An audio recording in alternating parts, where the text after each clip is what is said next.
ನೋಡಿ, ಅಧರ್ಮಿಗಳಿಗೂ ಗೊತ್ತಿರುತ್ತದೆ ಅವರು ಮಾಡುವ ಅಧರ್ಮ ಅವರನ್ನು ರಕ್ಷಣೆ ಮಾಡುವುದಿಲ್ಲ ಎಂದು.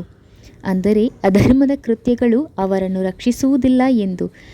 ಧರ್ಮಶಕ್ತಿಯ ಅವಶ್ಯಕತೆ ಇದೆ ಅವರ ರಕ್ಷಣೆಗೆ ಎಂದು. ಆದರೂ ಅವರು ಅಧರ್ಮ ಮಾಡುವುದನ್ನು ಬಿಡುವುದಿಲ್ಲ. ಯೋಚಿಸಿ, ಅವರು ಎಷ್ಟು ಮೂರ್ಖರಿರಬಹುದು ಎಂದು.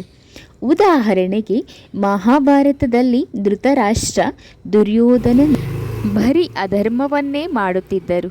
ಆದರೆ ಅವರಿಗೆ ಗೊತ್ತಿತ್ತು ನಮ್ಮ ಅಧರ್ಮ, ನಾವು ಮಾಡುತ್ತಿರುವ ದುಷ್ಕರ್ಮಗಳು ನಮ್ಮನ್ನು ರಕ್ಷಿಸುವುದಿಲ್ಲ ಎಂದು. ಆದರೂ ಸ್ವಾರ್ಥದ ಈಡೇರಿಕೆಗಾಗಿ, ಸ್ವಾರ್ಥವನ್ನು ಸಿದ್ಧಿಸಿಕೊಳ್ಳುವುದಕ್ಕಾಗಿ ಅಧರ್ಮ ಮಾಡುತ್ತಲೇ ಇದ್ದರು.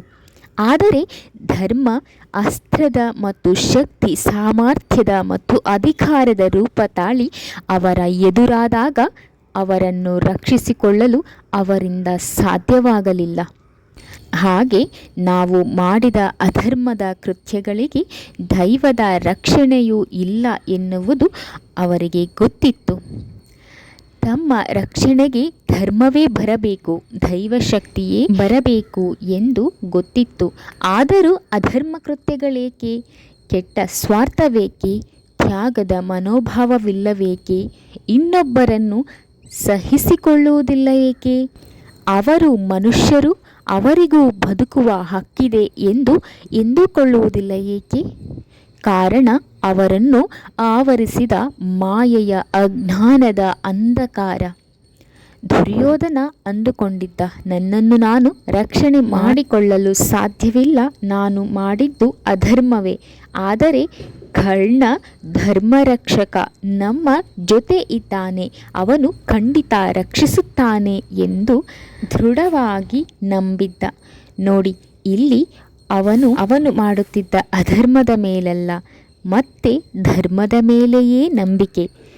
ಭೀಷ್ಮರನ್ನು ಸಹ ನಂಬಿದ್ದ. ಕಾರಣ ಅವರು ಧರ್ಮದ ದಿವ್ಯ ಶಕ್ತಿಗಳನ್ನು ಹೊಂದಿದ್ದರು ಹಾಗೂ ಗುರು ದ್ರೋಣರನ್ನು ನಂಬಿದ್ದ. ಆದರೆ ತನ್ನ ಮೇಲೆ ತನಗೆ ನಂಬಿಕೆ ಇರಲಿಲ್ಲ. ಆದರೆ ಅಲ್ಲಿಂದ ಹಿಡಿದು ಇಲ್ಲಿಯವರೆಗೂ ಅಧರ್ಮ ಮಾಡಿದವರೆಲ್ಲ ಮೊರೆ ಹೋಗುವುದು ಧರ್ಮ ಸ್ವರೂಪದ ದೈವಶಕ್ತಿಯನ್ನೇ, ದೇವರನ್ನು. ಆದರೆ ಪ್ರತಿ ಬಾರಿಯೂ ದೇವರು ಅವರನ್ನು ಕ್ಷಮಿಸಿ ರಕ್ಷಿಸಬಲ್ಲನೇ? ಖಂಡಿತ ಇಲ್ಲ. ಒಂದಷ್ಟು ಕಾಲದವರೆಗೂ ಅವಕಾಶ ಕೊಡಬಲ್ಲ. ಅವನು ಅವರ ಅಧರ್ಮವನ್ನು ತಿದ್ದಿಕೊಳ್ಳಲು ಅವಕಾಶ ಕೊಡುವನು. ಒಂದು ವೇಳೆ ಅವಕಾಶದ ದುರುಪಯೋಗ ಆದಾಗ ಮತ್ತು ಅಧರ್ಮವನ್ನು ಮಾಡಲು ಶುರು ಮಾಡಿದಾಗ ಅವರ ಪಾಪದ ಕೊಡ ತುಂಬುವವರೆಗೂ ಕಣ್ಣು ಮುಚ್ಚಿ ಕೂರುವನು. ಎಂದಿಗೆ ಅದು ತುಂಬುವುದು, ಆಗ ಯಾವುದಾದರೂ ಒಂದು ರೂಪದಲ್ಲಿ ಬಂದು ಅಂತ್ಯಗೊಳಿಸುವನು. ಹೇಗೆ ದುರ್ಯೋಧನನ ಪಾಪದ ಕೊಡ ತುಂಬಿದಾಗ ಧರ್ಮದ ಶಕ್ತಿ, ದೈವಶಕ್ತಿ, ಗುರು ದ್ರೋಣ, ಪಿತಾಮಹ ಭೀಷ್ಮ ಹಾಗೂ ಕರ್ಣನ ಶಕ್ತಿ ಮತ್ತು ಅಸ್ತ್ರಗಳನ್ನು ಕಿತ್ತುಕೊಂಡು ದುರ್ಯೋಧನನನ್ನು ಅಂತ್ಯಗೊಳಿಸಿದನು. ಹಾಗೆ ಯೋಚಿಸಿ, ನಮ್ಮ ಸ್ವಾರ್ಥಕ್ಕಾಗಿ ಅಧರ್ಮ ಮಾಡುವುದು ಬೇಡ. ಎಷ್ಟು ಸಾಧ್ಯವೋ ಅಷ್ಟು ಧರ್ಮದ ಹಾದಿಯಲ್ಲಿ ನಡೆಯುತ್ತಾ ಈ ಜಗತ್ತಿಗೆ ಉಡುಗೊರೆಯಾಗಿ ಕೊಡಬಹುದಾದ ನಮ್ಮ ಮಕ್ಕಳನ್ನು ಸನ್ಮಾರ್ಗದಲ್ಲಿ ನಡೆಸುತ್ತಾ ಬನ್ನಿ ಹೇಳೋಣ. ಜೈ ಶ್ರೀ ರಾಧಾ ಕೃಷ್ಣ.